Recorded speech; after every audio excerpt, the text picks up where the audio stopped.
Hello, everyone, and welcome back to another episode of Politics Relaxed Podcast, Season 2, Episode 2. Today we're going to be discussing poverty and austerity, two quite big topics, especially arisen in the UK.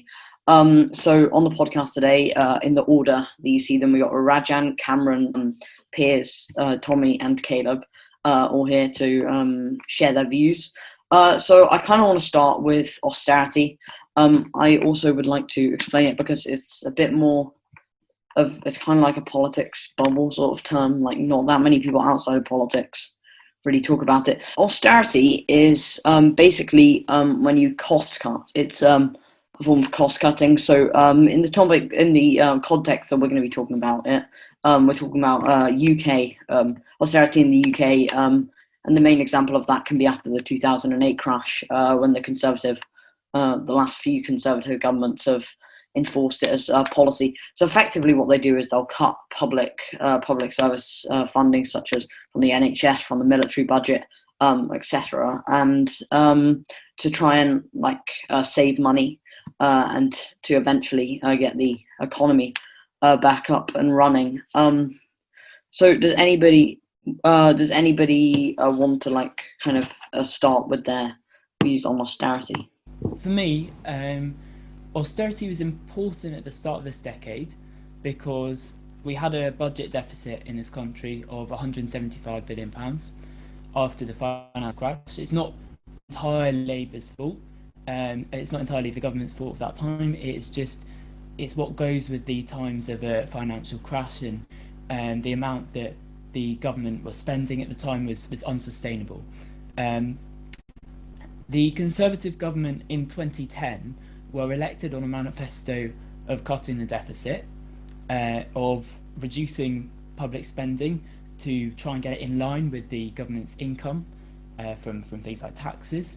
And in 2016, when David Cameron left office, he had reduced the deficit by 2/3. To be clear about what the deficit is, it is the excess spending from the government of the time in relation, so it's basically the gap between a government's spending and a government's income.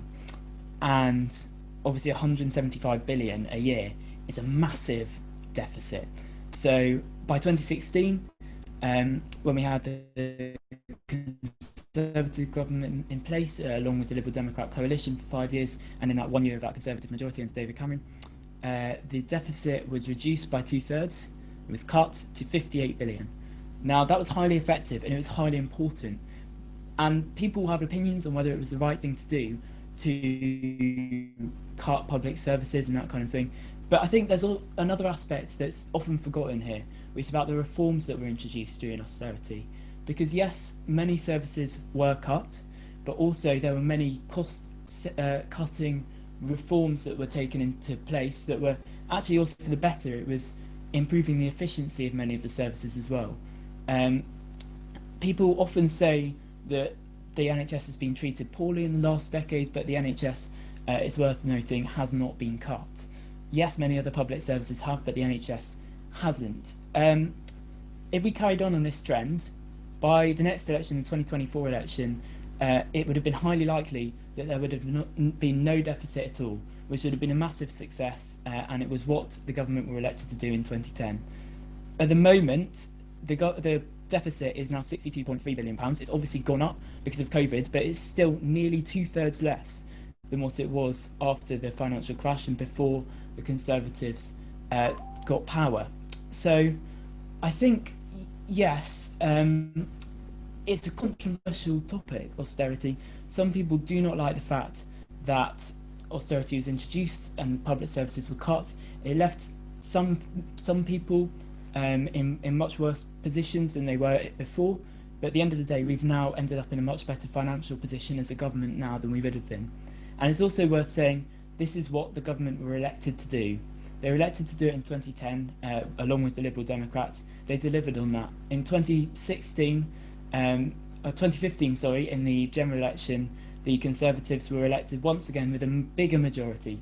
So overall, the people of this country did support the austerity measures. In fact, over 60% were calling for it in 2010. So yes, the austerity measures were brought in because the government were elected to do it, and they have been widely successful in cutting the deficit. Wow, a lot to unpack there, I think. So I'll take you up on your first point. So you blame the financial crash not just on Labour. I think it's even unfair to even suggest it was like, of course, it was in part the Labour government's fault, but this was a global financial crash caused by banking, actually. So we shouldn't really be. It's not about Labour government spending. Although I think they were wrong to say that there would never be a financial crash again, because of course that's a ridiculous thing, I think, to suggest. But I think it's important to point out that it was a global financial crash. I'll take you up on your next point, the NHS. Well, right now we're going through a health crisis. In 2012, the pandemic supply, which was PPE, was cut by the Tory government. Then, if we take a simulation 3 years ago, when Jeremy Hunt was head of the heading up social care and the NHS, there was a simulation bringing in a situation similar to what we have now, and it showed that the NHS couldn't actually cope. The government knew this because Jeremy Hunt, of course, witnessed this, and they did nothing about it. So I think it's unfair to say that the NHS was badly hit by the austerity measures as well. If we look at Germany, if we look at their beds, and the beds in the UK have not been enough, and that's why cancer treatments have been left on hold when they haven't in Germany, for example. Their doctors to people ratio and their beds to people ratio is a lot better than ours, and it's one of the main reasons we haven't been able to do anything near what Germany have done with this pandemic. You said it works. Well, I don't think it does work when it's called over 100,000 deaths, and if we look at the GDP, it's stayed pretty stable, and we haven't even got back to pre-2008 levels yet, and this is 10 years of austerity, which have hit hundreds of thousands, maybe millions of poor people the hardest, while not making much of a dent on the rich people in society. Peers. Well, I mean, you're looking at the GDP, but if you look at other factors like the unemployment rate, the national debt, and the life expectancy, they've all gone up slowly for some, but generally going up trend. And I mean, I think national debt especially is an important one, because in the years of financial crisis, they rose dramatically. We were down from 40% in 2006 to 80% in 2011, and we've sort of leveled off at around 80%, which is well, I mean, it's not perfect, but it's better than continuing the trend that was established in 2006. And the thing that you say about the NHS, I mean, Cameron's point still stands. No funding has been cut, and it just goes to show that the Labour government of Blair and Brown was underfunding it in the first place, and that's really bad for a Labour government, because the NHS is the Labour Party's child. That's their main achievement that Clement Attlee did, and it's strange that a Labour politician that ran the country for, well, I mean, 10, 12 years, it couldn't increase the funding of the National Health Service to a point where it was acceptable for the coming decade, really. Well, you keep talking about that the NHS hasn't been cut. Well, according to my figures, there are 17,000 fewer beds in NHS England since 2010 under a Tory government. So I don't think it's fair to say that funding has been cut when doctors haven't had a pay rise in over 10 years until this year, and 17,000 beds have been cut. I'll go to Caleb and then to Cameron. Yeah, thank you. I just had a quick point relating to the UK budget deficit.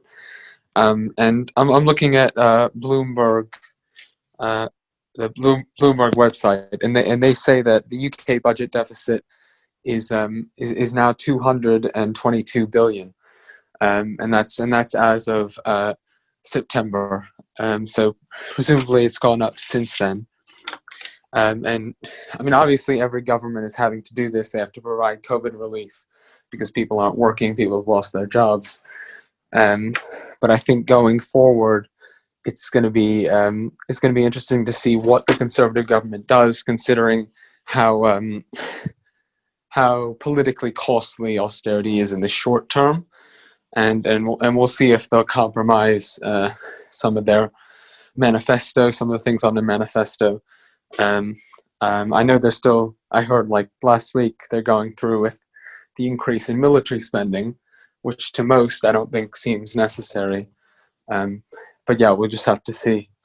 But I think that really the deficit is a lot more serious than people think. Yeah, Cameron. Well, I don't recognise that Bloomberg figure at all, because the figure that I've got of the current deficit from October 2020, according to the Office for National Statistics, which I personally trust a lot more than a media source, is 62.3 billion from October. I mean, obviously there's going to be contrasting points, but that's a big difference. I still maintain I trust the ONS figures much more. And I do think I want to talk a little bit about the future that Caleb mentioned there, because I think we're going to avoid moving back into austerity. I think that's the right thing to do, because I think after many years of austerity, people have kind of had enough. I don't think, people really want to see their public services being cut too much anymore. I think that's probably the right thing. At the end of the day, we have a more stable government now than we did a decade ago, before the Conservatives were elected. We have reduced the deficit, we've cut it, and I believe that we can have faith in the people in the Treasury to make sure that we're investing in the right areas and making sure that we're investing the right amount of money. Obviously, it's going to be tough the next few years, and we have to recognise that. Some people are going to be paying more in the long term, and at the same time, some things will have to be cut, but we're not going to see anything like the austerity that we saw at the beginning of this decade, in my view. I think that's important to say, because we've seen from the spending review last week that the government are planning on actually increasing investment into lots of areas rather than cutting it. The important thing is that we don't borrow too much, obviously, because we could borrow ourselves into a hole that we cannot get out of. But yeah, the point is made. Austerity, I don't think we should go back to it, but it was effective in reducing the deficit by 2/3, which is what the Conservatives were elected to do a decade ago. It was also effective in killing 100,000 people, 30,000 people in health and social care. So I think the people still voted for it. So the people might have voted for it, but the people voted for Brexit. It's political suicide. So I don't know if we can say, oh, the people voted for it. That's no excuse to terrible economic policy. Tommy. I'm not Piers. So Cameron made some very good points at the start there, and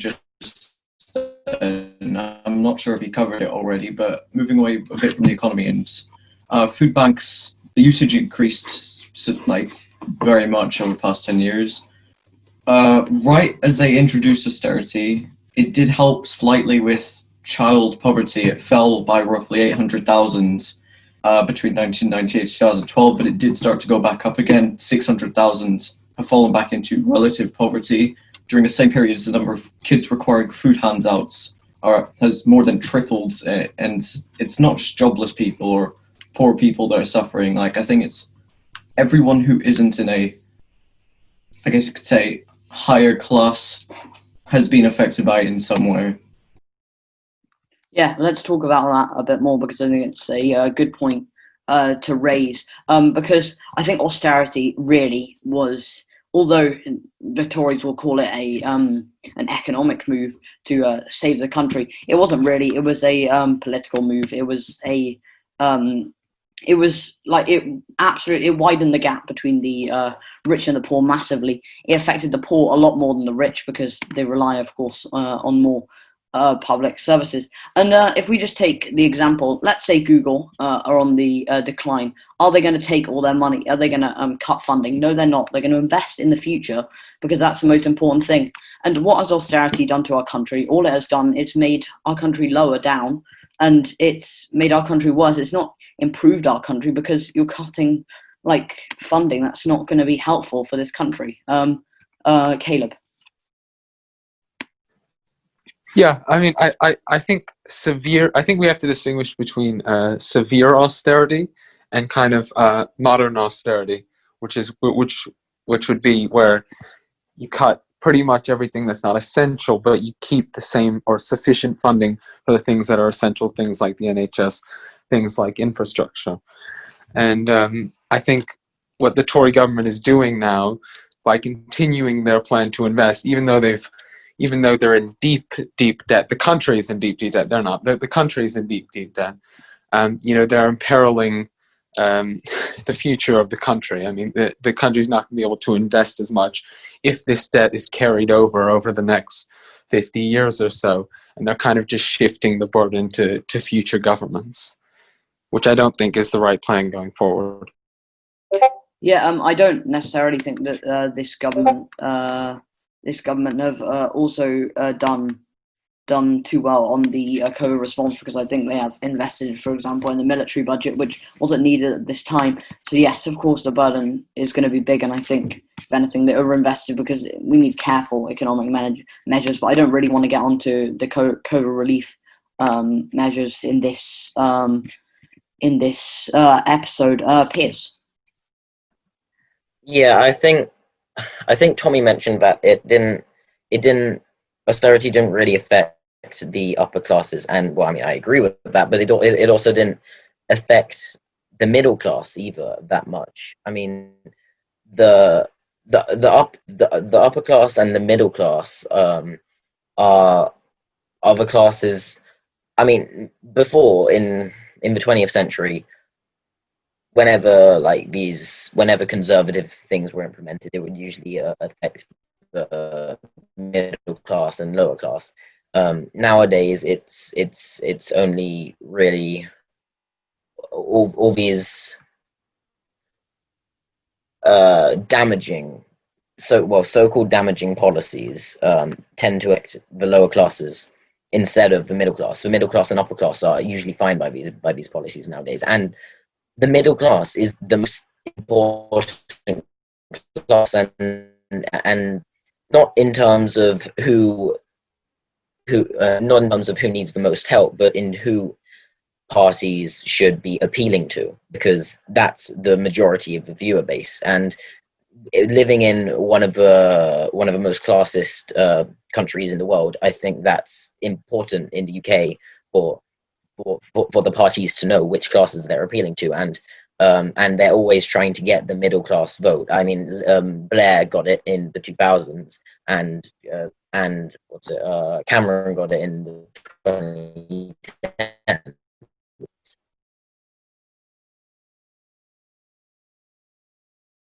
I think that's a really good point. Tommy. One last point then on austerity, I think, from me at least, is that there have been cuts to most of the, I think, so social services was one of them that was really badly affected. Youth and social services, murderies and robberies, they rise. Many police leaders have also blamed cutbacks like police forces, and there have been about 20,000 police officers cut. Obviously, the police can't really handle with the crime rates that are going up. Some people blame this on the cuts due to the youth services, but I think with the police being cut out as well, it has some part to play. So that's also another effect of it. I want to move on a bit now to poverty. more on what we can do to kind of change the trends currently in our country, because over 600,000 people now use food banks, as according to Trussell Trust, the biggest food bank supplier in the UK. And also homelessness has increased over the last 10, 15 years. So does anybody kind of want to start with how we can change the tide? Cameron?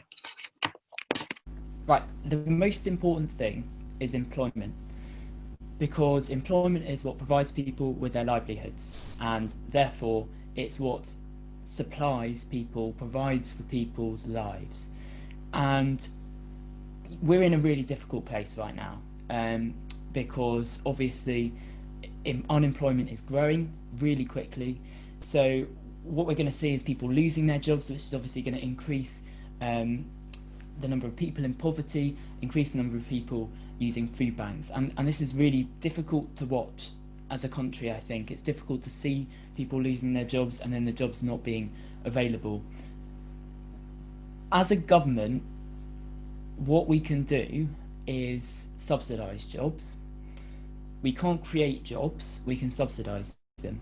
And from the spending review last week, what we saw was £2 billion being put into the Restart scheme to subsidise jobs for people to help them back into work or into work in the first place. And we also saw over £1 billion going into the Kickstart scheme to help young people into work. These are possibly the two most important employment schemes in decades, because we are currently in the worst place as a country where we have been for a very, very long time, economically, I believe, for 3 centuries. So we have to help people, no matter what the cost. At the end of the day, we have to help people, and that's what these employment schemes, I hope, will do. We're not going to be able to give everyone a job. It's not possible. We're not going to be able to create jobs even, but what we can do is subsidise them to help people get into the jobs, reduce the costs for businesses in the private sectors of creating jobs by subsidising them. That will make this easier, but it's really difficult. And obviously the other issue is homelessness. This government is committed to building 300,000 houses a year, and we're actually on track to hit that this year, in the first year of this government's life, which is obviously a great thing. The important thing now is that we make those houses available to people from backgrounds of poverty. And obviously it's difficult to get homeless people off the streets. But actually throughout the pandemic, we've shown, the Ministry of Housing, Communities and Local Government have shown a real desire to get people into shelter, into hotels, for example, into hostels. And that's really important because we are getting the homeless people off the streets. Obviously that's only a temporary measure, but hopefully we can build on this kind of thing, take it forward into a post-COVID world, and make sure that the majority of our population are safely housed, securely housed, and also have secure employment. And that's really the most important thing moving forward. Yeah, when you talk about 300,000 houses, are this social houses or just houses in general? No, it's houses in general. How many? Okay. Do you know how many of those 300,000 houses will be social houses? I don't have that figure. I'm sorry, I just don't. But what I do know is that we're building 300,000 houses a year. I'm certain that a proportion of those will be social housing. I hope so. I can look it up in a sec if you want. But hopefully we can, as I was saying, take these housing schemes forward in a post-COVID world to make sure that we are putting roofs over people's heads. Yeah, but I don't think this is not just a COVID-19 issue. I don't think because pre-coronavirus there were still 100,000 people sleeping on the streets. When in 2010 that was in lower than the 10,000s. Piers, do you want to make a point? Yeah, I'm for less homeless people. I think everyone is, but a lot of these, the green belt, I think one of them, I think one of the most important schemes that that has been going for for the time that has been going is under threat because of how many houses are being built. I mean, the green belt takes up a lot of space around London, and that could be used for social housing and housing in general.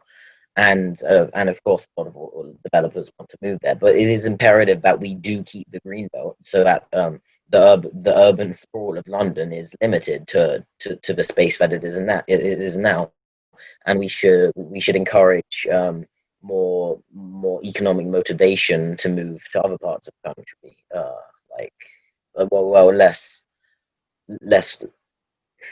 I mean, London's not exactly the most crowded, but it's less. It's large. Encourage more, and it's obviously the economic center of the country. So encourage more economic development in the rest of the country, rather than encouraging people to move to London. Yeah, I think that's definitely an important point when we're talking about building new houses, because I want to kind of respond to what Cameron said before, because I don't know if the government are committed to helping homeless people, when in reality, under the Tory government, homelessness has been on the rise, food bank usage has been on the rise, and they've done little to nothing about it until this pandemic, when they've shown that they can house homeless people.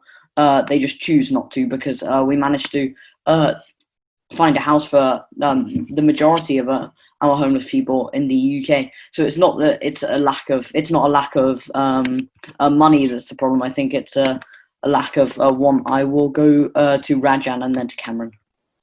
It's a big issue in London. London, I think we can say it's probably the place, I'm pretty sure, which hosts the most homeless people. But I think a lot of it is about space as well. London is probably one of the most crowded places, the most expensive place to buy or rent a home. And that's where, if we have the most homeless people in London with the most expensive houses, then we obviously have an issue. Correct me if I'm saying anything wrong here, but that's the issue. How are we supposed to get more affordable housing when the demand is so high and the supply is so low? The economics of it don't work out, but I'm sure the government should have to find a way, maybe something like, they have to find a way to increase supply of housing somehow, maybe not in London, maybe having a place where it's a lot less crowded on the outskirts of London, to have a new, pretty much a city. How about create a new city? If that even works, then what do you think?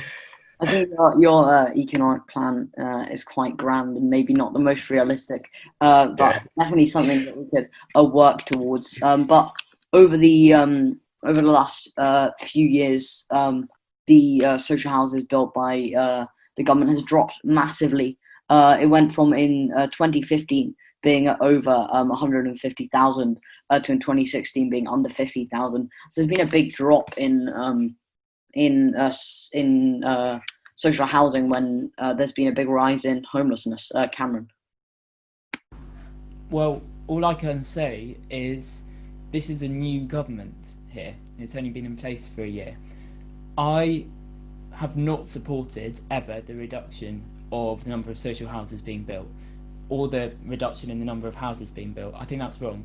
I think I can link actually both of your points here together in one response. I think, as I said, this is a new government, and its aims are to try and increase the number of houses. We know that Robert Jenrick is absolutely desperate to build houses because he loves pushing through developments that have not necessarily been permitted by local authorities. But we know absolutely that increasing social housing is also top of his list. Now, we don't know the exact figures for what amount of social housing the government wants to build, but the 300,000 houses figure is a very, very optimistic target.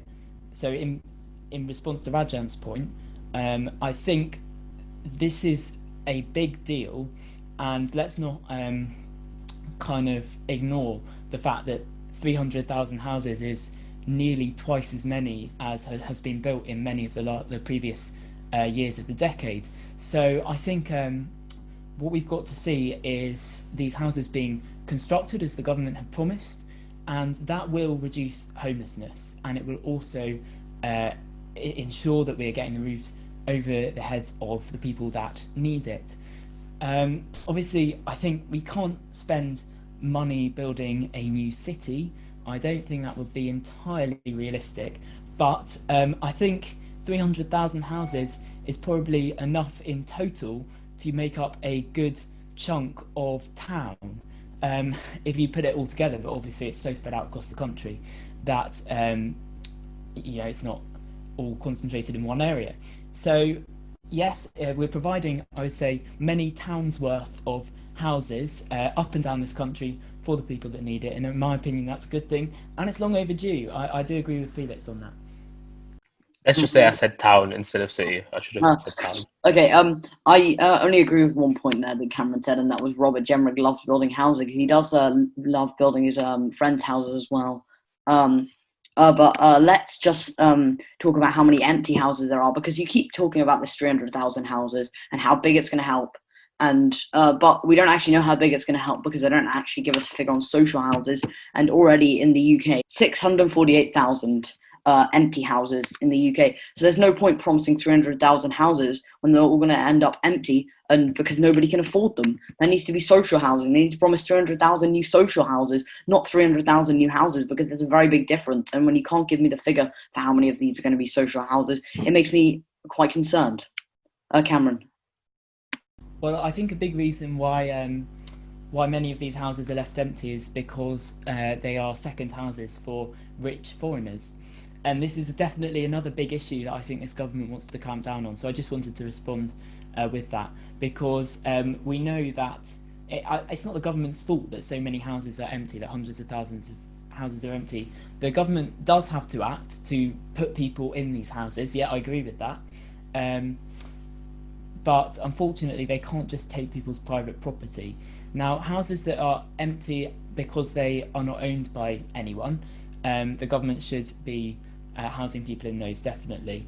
And we should actually be making sure that we are properly monitoring the private properties of rich foreign or rich domestic people who own multiple houses and then perhaps only living in one, or perhaps a Chinese businessman in China that's bought like 7 really massive mansions here in Britain but has never been in one of them. Obviously we need to monitor that and make sure that we're introducing new legislation on that as well, to make sure that we're getting people into these empty houses. I do want to go to Tommy, but then I will respond to that. Tommy.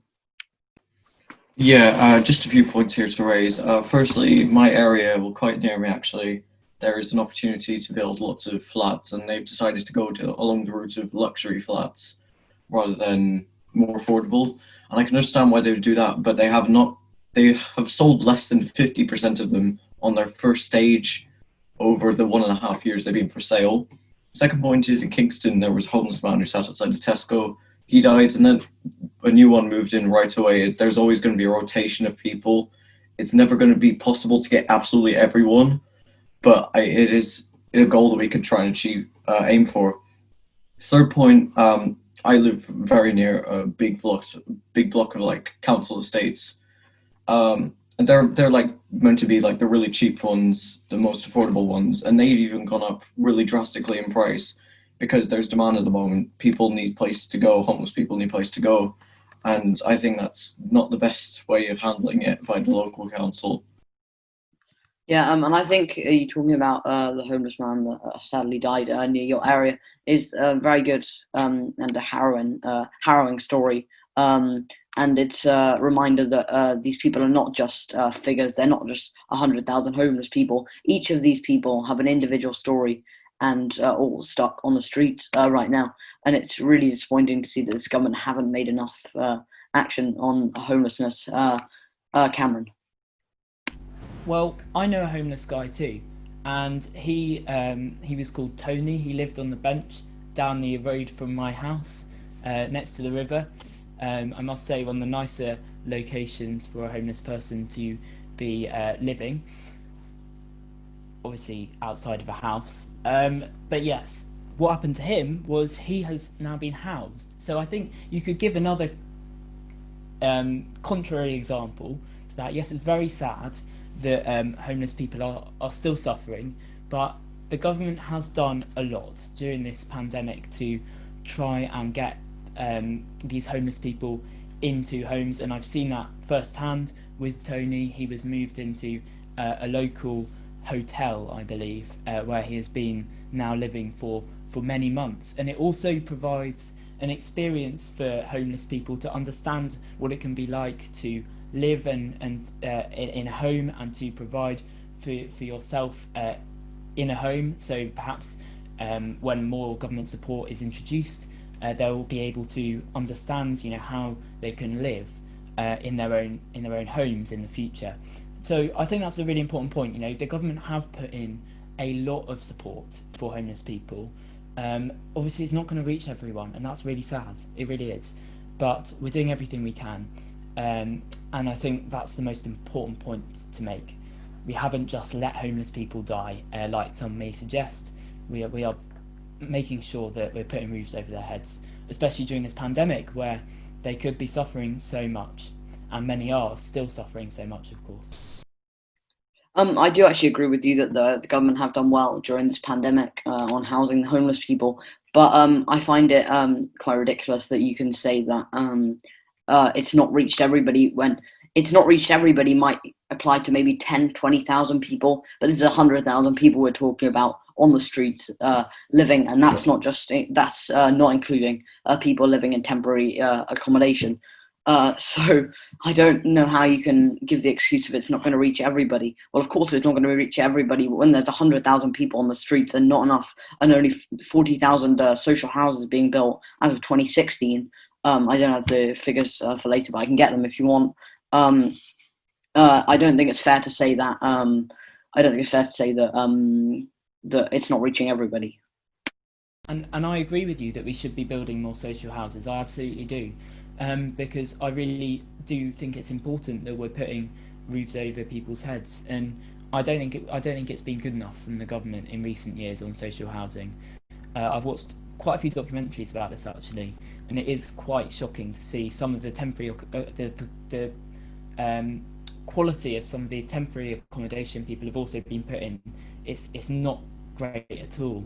So this does need to be looked at really thoroughly, and we do need to be acting on the results of perhaps an inquiry or something like that to make sure that we are also giving good quality accommodation to people, but also increasing the number of social houses that we are building a year. I think it's really important.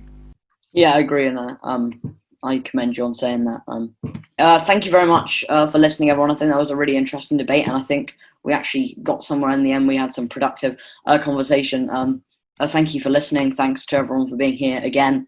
Go and check out one of our other videos, and we should have clips coming soon. Thank you very much.